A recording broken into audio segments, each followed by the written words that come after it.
Masih ingat Ucok Baba? Dulu sempat kerja jual kantong kresek. Kabarnya kini, masih ingat dengan Ucok Baba? Ucok Baba merupakan seorang komedian tanah air. Punya tubuh mungil.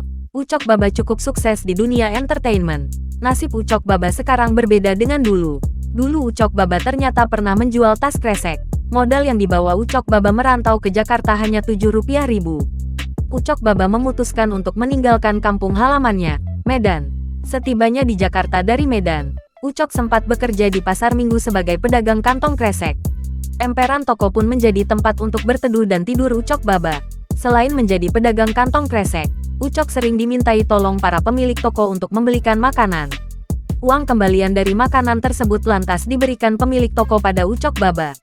Dari sanalah, Ucok juga bisa mendapatkan penghasilan tambahan. Setelah uangnya sudah cukup, ia pindah ke kontrakan dan tidak lagi tidur di emperan toko. Ucok Baba dikenal sebagai salah seorang komedian tanah air yang memiliki tubuh mungil. Namun di lingkungan keluarganya, Ucok Baba merupakan satu-satunya yang bertubuh mungil.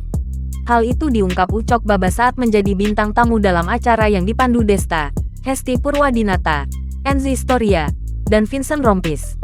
Awalnya, Vincent selaku host bertanya apakah Ucok Baba satu-satunya yang memiliki tubuh mungil dari 9 bersaudara. Menjawab pertanyaan tersebut, Ucok Baba mengakui cuma dirinya yang bertubuh mungil dalam keluarganya. Dengan demikian dari ke-9 anggota keluarganya, hanya ia yang memiliki tubuh mungil. Menurut Ucok Baba, saat itu ayahnya tidak ada niatan untuk memiliki anak lagi. Sedangkan sang ibu yang ingin sekali memiliki anak. Meski begitu, Ucok Baba menyebut kedua orang tuanya selalu memberikan dukungan tentang keterbatasan fisik yang dimilikinya. Sudah selesai.